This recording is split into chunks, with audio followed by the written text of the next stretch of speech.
नमस्कार। मैं संजीव कुमार।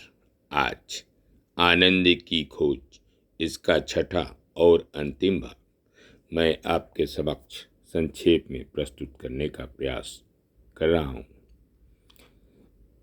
महान लेखक स्वामी ब्रह्मेशानंद की यह रचना अद्भुत है और मैं इसका पूर्ण समर्थन करता हूँ। प्रभु के हाथों यंत्र रूप हो जाना ही शरणागति की चरमावस्था है।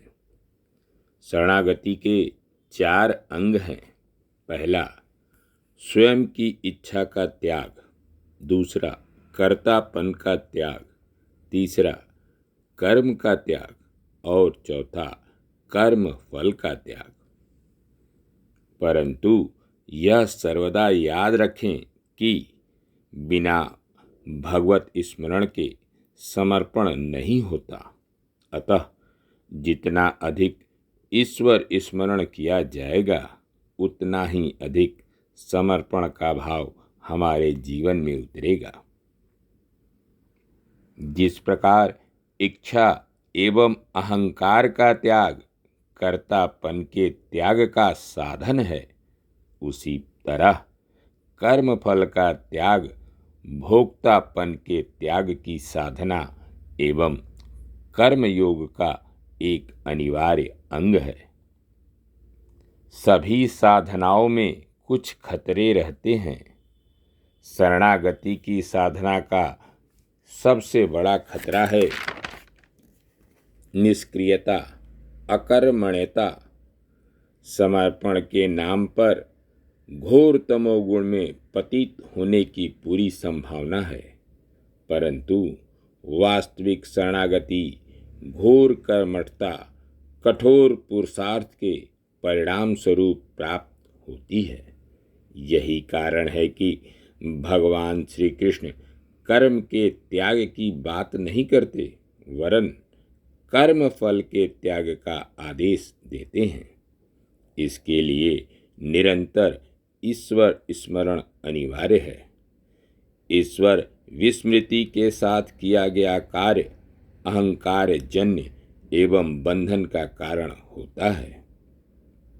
शरणागति में आप ईश्वर संचालित हों, न कि मन द्वारा, क्योंकि यदि आप मैं नहीं हैं तो वही अर्थात ईश्वर ही हैं।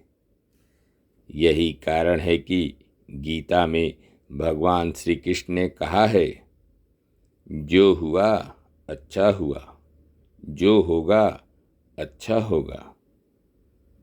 अतः प्रभु की इच्छा से जो होगा होगा। वे जैसा कराएंगे वैसे ही कर्म करूँगा। आधुनिक मनोविज्ञान की भाषा में शरणागति वर्तमान में ही जीने की कला का दूसरा नाम है। सभी धर्म शास्त्रों ने एकांतवास को महत्वपूर्ण माना है। यहाँ तक कि यदि यह कहा जाए कि एकांतवास के बिना साधना संभव ही नहीं, तो अतिशयोक्ति नहीं होगी।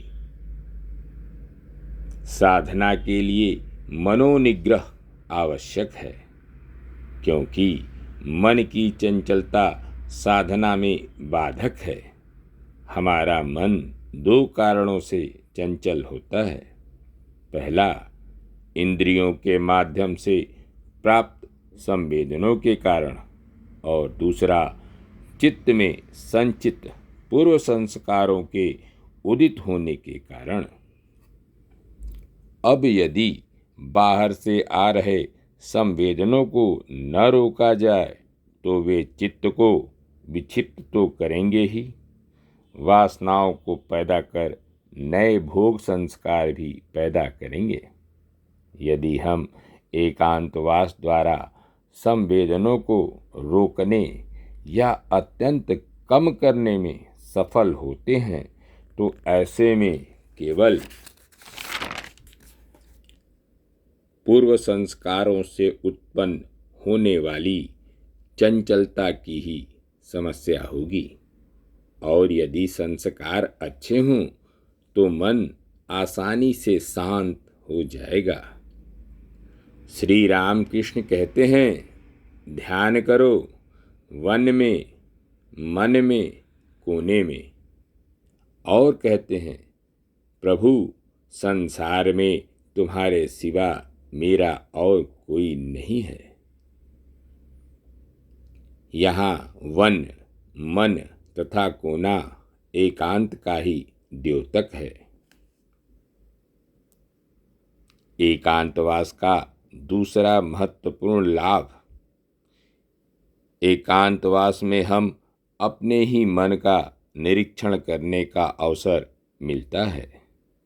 हमारे अचेतन मन में अनेक इच्छाएं, वासनाएं छिपी रहती हैं, जो सतत व्यस्तता के कारण चंचल मन पर आ नहीं पाती और हम अपने को अत्यंत सज्जन मानने का भ्रम पाले रहते हैं।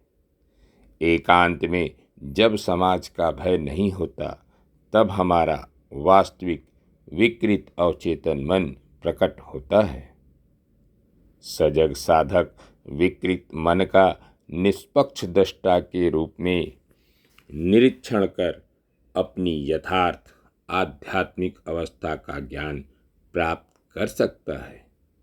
लेकिन यह स्थिति प्रारंभिक साधक या दुर्बल संकल्प वाले के लिए खतरनाक है, क्योंकि वे अवचेतन मन की विकृति के प्रभाव में प्रबल अधोगामी हो सकता है, अथवा परस्पर विरोधी विचारों के तनाव से उसका मस्तिष्क विक्षिप्त हो सकता है। यही कारण है कि प्रारंभिक साधक को एकांतवास का सुझाव नहीं दिया जाता है। एकांतवास में एक और खतरा है। एकांत में ध्यान के बदले वह सोकर ही अपना समय गंवा दे सकता है। अतः सद्गुणी व्यक्ति एकांतवास का पूरा लाभ उठा सकता है। जब हम आदतानुसार यंत्रवत कार्य कर रहे हों, जैसे नहाते समय, जिसमें चेतन मन इधर उधर भटकता है, उस समय का उपयोग ईश्वर स्मरण में सफलतापूर्वक किया जा सकता है। धन्यवाद। नमस्कार।